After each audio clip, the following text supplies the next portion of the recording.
Часть 2. Протокол Калачакра. Берлин. Штаб-квартира СС. 14 апреля 1939 года. Генрих Гиммлер вчитывался в зашифрованную телеграмму в 3-й раз, но слова не становились менее безумными. Его кабинет на Принц-Альбрехтштрассе тонул в сигаретном дыму. Рейхсфюрер выкурил уже пачку, хотя обычно ограничивался 3 сигаретами в день. «Повторите еще раз», — велел он человеку, стоящему по стойке смирно перед массивным дубовым столом. «Медленно». Штандартенфюрер Вольфрам Зиверс, глава института Анненербе, кашлянул. Его обычно безупречная форма была измята, под глазами залегли темные круги. Он прилетел из Тибета 2 дня назад и с тех пор не спал. Штурмбанфюрер Вирт успешно активировал структуру, которую он называет «вратами Калачакры».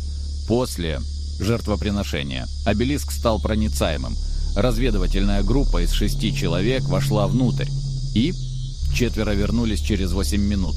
2 остались там. Зиверс достал из планшета фотографии и разложил их на столе. Это снимки вернувшихся.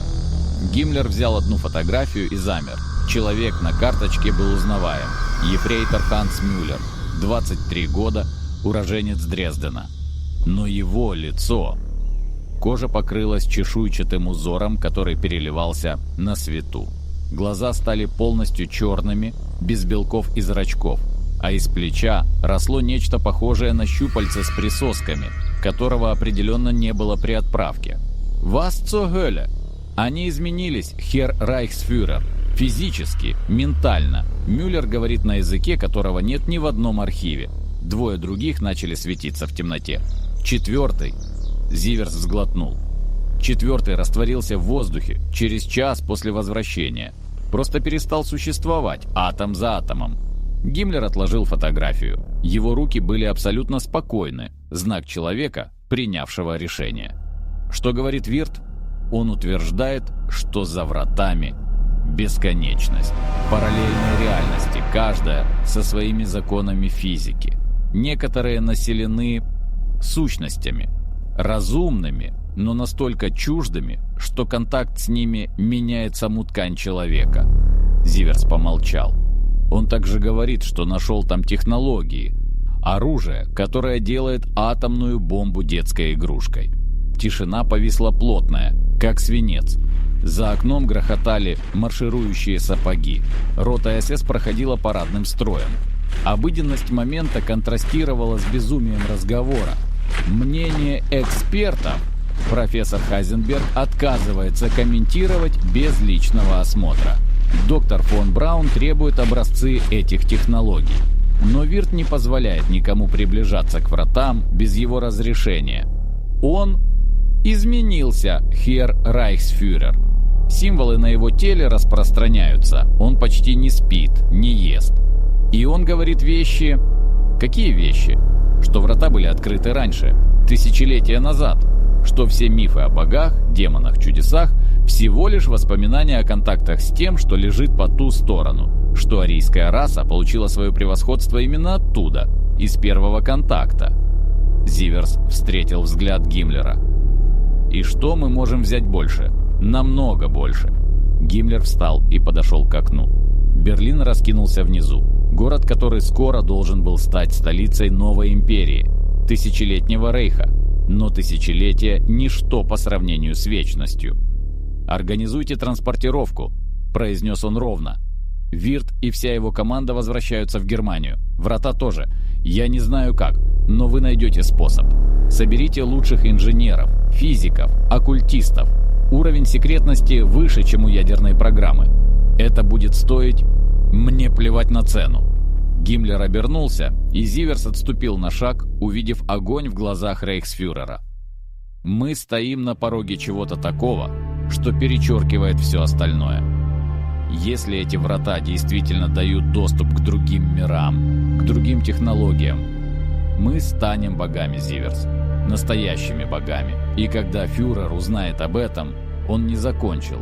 Не нужно было. Оба понимали. Тот, кто контролирует врата между мирами, контролирует реальность саму по себе. Кодовое название операции – «Рагнарёк», добавил Гиммлер. Начинаем немедленно. Зиверс отдал честь и развернулся к выходу. У двери он остановился. «Херр Райхсфюрер, еще один момент. Вирт передал сообщение лично для вас».